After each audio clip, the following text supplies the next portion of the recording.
Give us our daily bread this day. Minister to our spirit and our hearts. In Jesus' name we pray and believe. Sema amen. Sema amen. Kila wakati nikisoma hili andiko kuhusu Mephibosheth, roho yangu inabarikiwa sana. Na ndiposa tukaweza kuelewa kila ambacho Mephibosheth alikuwa akipitia. Lazima tumkumbuke Mephibosheth alikuwa mtoto wa nani. Na ukienda katika Samueli wa kwanza mlango wa 20 mstari wa 11 hadi mstari wa 18, hapo ndipo tunampata hadithi ya Jonathani akiwa na Daudi. Biblia inasema ya kwamba kwa wakati mmoja Mungu akakuwa anaanza kumuonekania Daudi na akakuwa ya kwamba anataka kumuinua. Lakini licha ya kwamba Mungu alikuwa na Daudi, alikuwa na maadui ambao walikuwa ni wengi sana, na maadui ambao walikuwa wanataka kumwangamiza Daudi ndiposa Mungu asiweze kumuinua. Na Daudi alikuwa na maadui ambao mmoja wao alikuwa kwa jina akiitwa Sauli, ambaye alikuwa ndiye baba yake Jonathani. Na Jonathani alikuwa rafiki mkubwa wa Daudi. Biblia inasema katika Samueli wa kwanza 20, ukisoma mahala pale, wakati Jonathani alijua ya kwamba baba yake Sauli anapanga kumwangamiza Daudi, Biblia inasema ya kwamba Jonathani akaandaa njia ya kumwokoa mtumishi wa Mungu Daudi. Ukisoma mahala pale mpendwa, utaona urafiki wa kipekee, na urafiki ukasaidia maisha ya Daudi. Wakati ilifaa aangamizwe, akahifadhiwa kwa wema wa Bwana. Na kwa sababu ya kile kitendo, Biblia inasema ya kwamba Jonathani na Daudi wakafanya agano ya kwamba wakati Mungu atamuinua Daudi, Daudi ataonyesha wema kwa nyumba ya Jonathani, na hataangamiza familia ya Jonathani kwa sababu ya ile wema ambao Jonathani alimtendea. Sema amen. So siku ya leo inatukumbusha ya kwamba kila mmoja huwa tunapata nafasi maishani ya kutendea watu mema, na yale ambayo unatendea watu, ikiwa utatenda mema, ninataka ujue ya kwamba inaenda katika vitabu, na kuna wakati yale mema ambayo utatenda yatakurudia katika maisha yako. Sema amen. Wakati ambapo tutakuwa hatupo, wakati ambapo watoto wetu ndio watakuwa wanakuwa kwa sababu ya yale matendo mazuri ambayo ulimtendea ndugu yako, ambayo ulimtendea jirani, ambayo ulimtendea rafiki, yatafanya kile ambacho familia yako inapitia iweze kuokolewa. Sema amen. Unajua kuna watu wao wanaishi wanadhani ya kwamba tutaishi milele. Nataka tujue kwamba kuna wakati hatutakuwa, lakini wakati ukifika, wakati ambapo mimi Joshua sipo, nataka maisha ya watoto wangu yakawe mikononi mwa watu ambao ni wazuri, na kile ambacho utatendea watu kitafanya ya kwamba hata wakati wewe mwenyewe hauko, watakulindia familia, watakulindia watoto, watailinda jamii yako, watailinda familia yako, licha ya kwamba hautakuwa hauko. Kwa sababu ya yale mema, familia yako italindwa. Sema amen. So ni vizuri kutenda mema. Ukipata nafasi ya kutendea mtu mema, wacha tuwe watu ambao tutatendea watu mema, na kwa sababu ya yale mema Mungu atatukumbuka. Sema amen.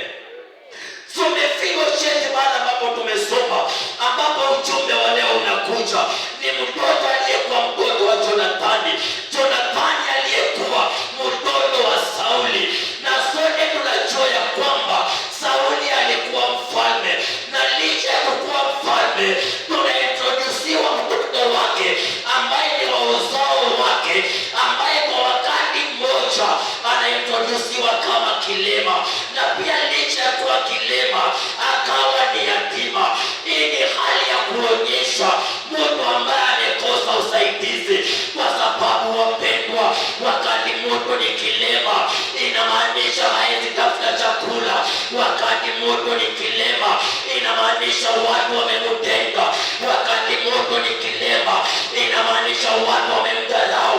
Na Mefiboshethi licha ya kuzaliwa katika ufalme wa Sauli, Biblia inasema ya kwamba ilifika wakati alikuwa ametengwa, alikuwa ameachwa.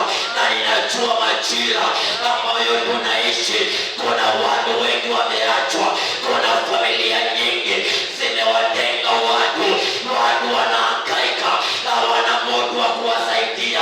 Na kama vile Mefiboshethi alikuwa ameachwa, anaangamia kule jangwani, ninakuletea habari njema ya kwamba msaada wako uko njiani. Mungu anakutumia msaada. Waliotaka uhangaike, uangamie kule jangwani, ninakuletea habari njema. Mungu anakutumia msaada, anakutumia msaidizi. Waliotaka ukufe ukiwa katika jangwa, waliotaka uhangaike kwa zile shida zako, pokea habari njema.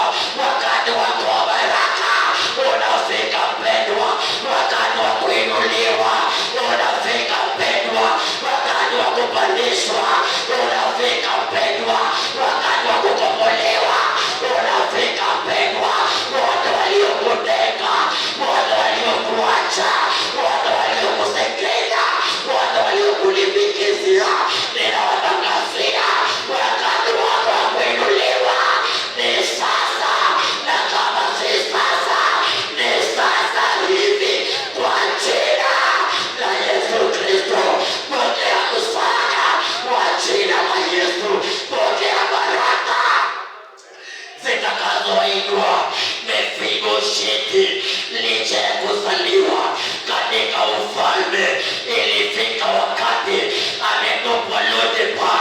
Ukisoma Biblia, maana tumesoma Lo-debar wapendwa ni mahali pa uchungu. Lo-debar wapendwa ni mahali pa masumbuko.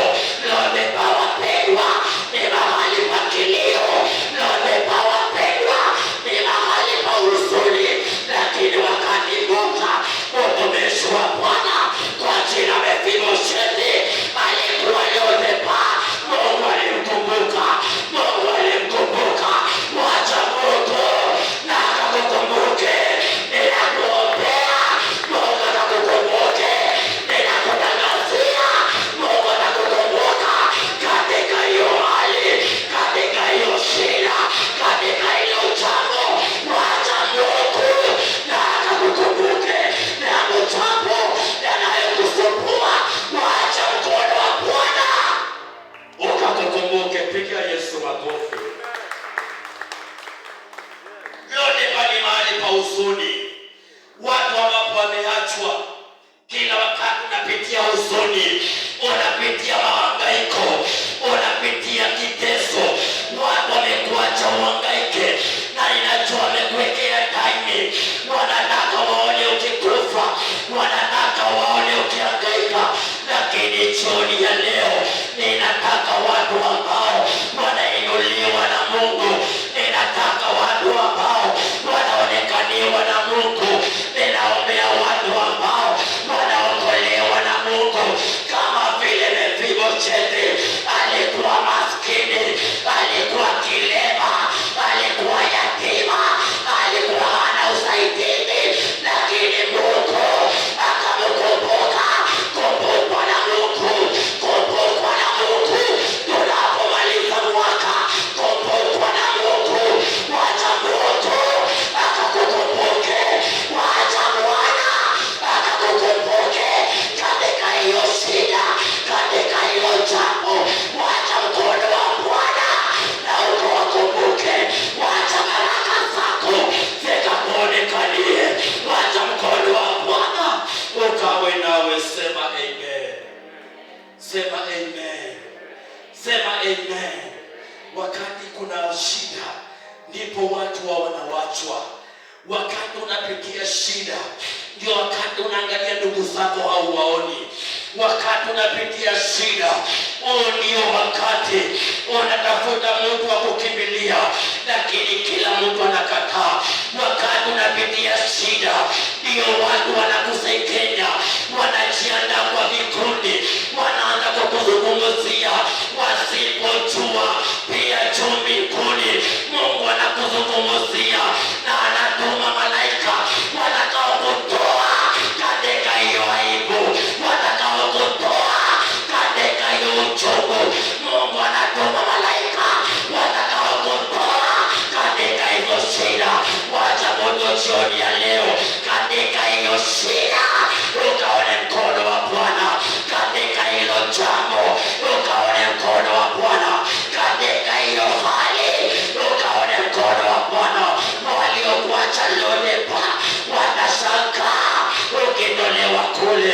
walikuacha ukufe, lakini Mungu anakutumia msaada. Pigia Yesu makofi. Mungu anakutumia msaada. Lodeba ni mahali pa huzuni sana. Mahali unapata mpendwa, roho yako imejaa huzuni, unalia uchungu moyoni, hauna mtu wa kumlilia. Kama vile Hana alipitia uchungu mwingi, akakosa mtu wa kumlilia, lakini akakumbuka yupo Mungu. Ninataka niwaambie, yupo Mungu anayewajali. Mpendwa wa Zion, Mungu anakujali. Wapendwa wa Zion, Mungu anawajali. Hata ikiwa familia yako haitakujali, yuko Mungu anayekujali, na katika hiyo hali atakuinua. Sema amen. Sema amen. Mungu anawapenda.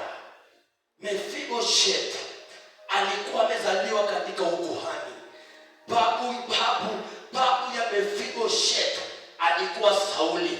Sauli alikuwa mfalme na mtoto wake aliitwa Jonathani, na Mefiboshethi alikuwa mtoto wa Jonathani. Wote walikuwa wamezaliwa kwa familia ya ukuhani, kwa familia ya ufalme. Wakati kafika Mefiboshethi akawa anapitia shida. Licha ya kuzaliwa kwa ufalme, akawa anahangaika.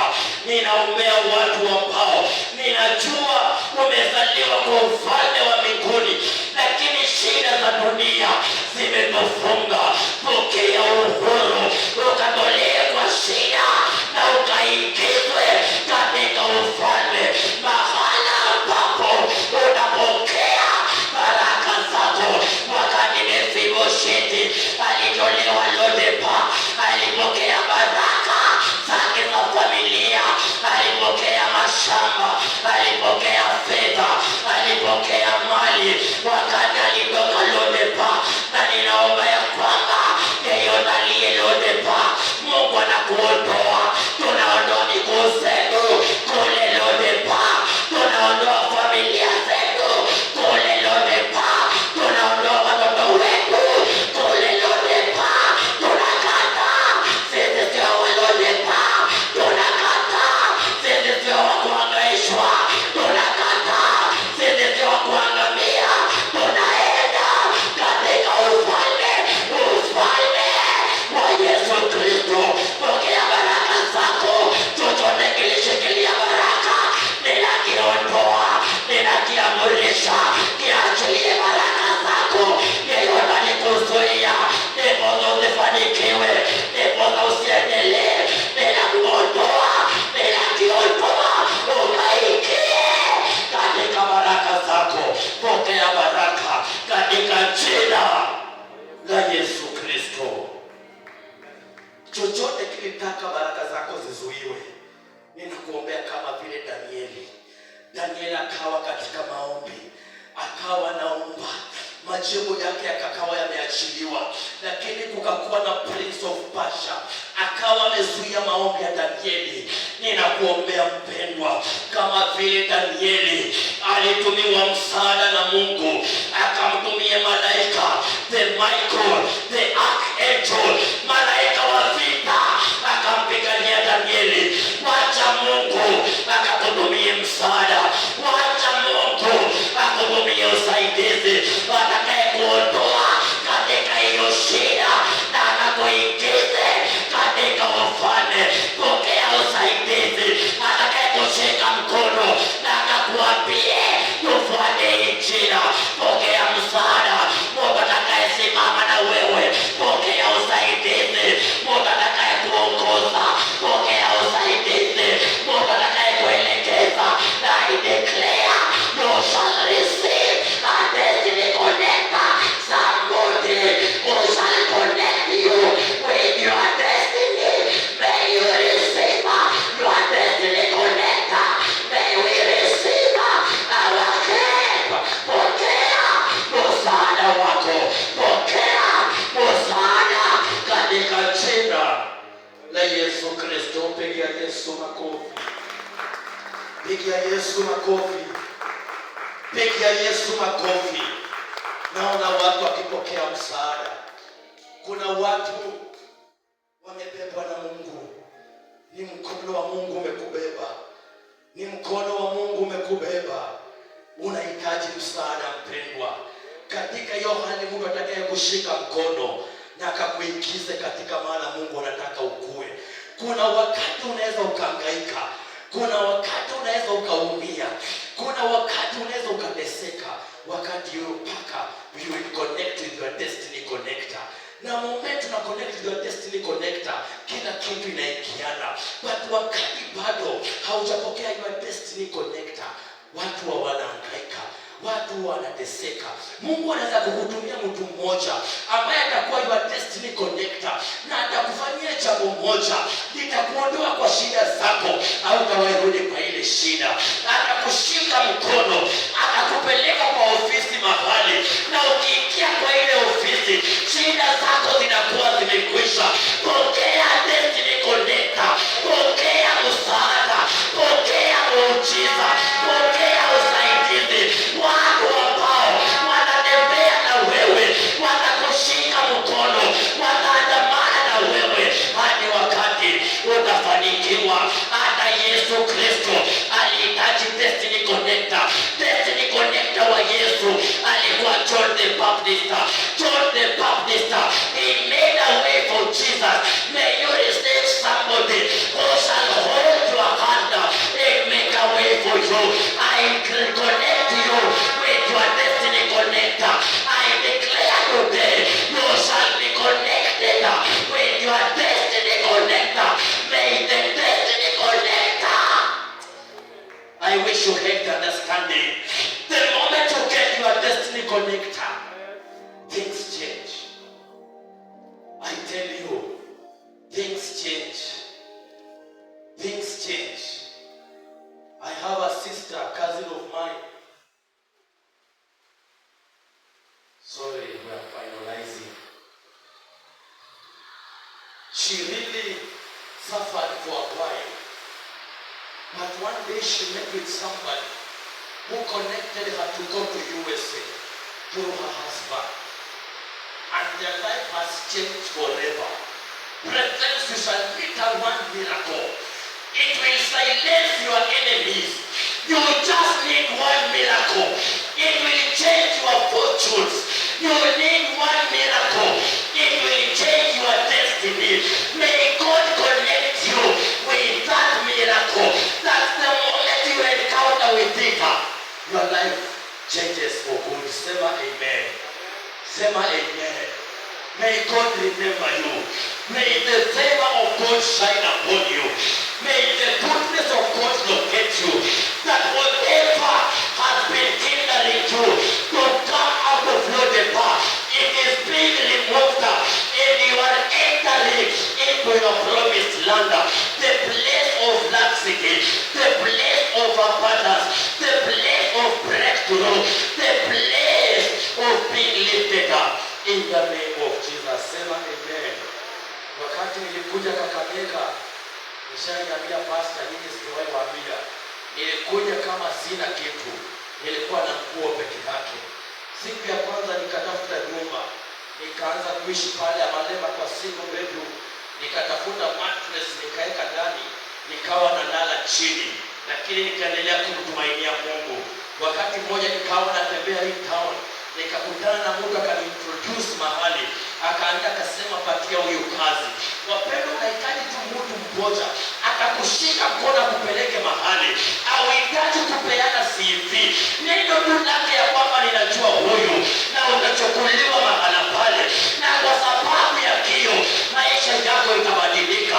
Nimeona Mungu akitembea nami kutoka kwa ile single room Malema. Mungu akanileta nikaanza kuishi huko chini. Nyumba ambayo ilikuwa one bedroom, ilikuwa na kitanda peke yake. Sitting room ilikuwa na kalia ufa, lakini Mungu amekuwa mwaminifu. Kutoka kwa kukalia ufa hadi wakati saa hizi niko na viti naweza kaa mahali ninataka. Nimeona mkono wa Bwana. Nimeona Mungu akiniinua kutoka mahala pa ukosefu, kutoka mahali pa kuhangaika hadi mahala pa baraka. Ninakuombea pia kwa jambo ambalo unaombea Mungu akakuonekana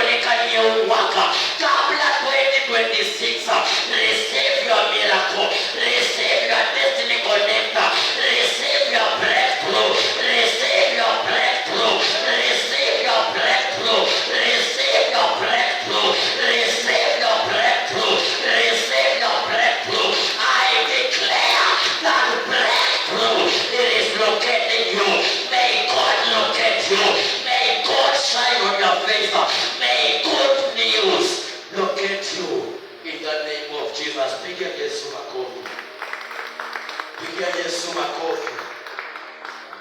Wacha ukapokea habari njema kabla huu mwaka hujaisha. Habari utakayoshuhudia mkono wa Bwana. Sema amen. Sema amen.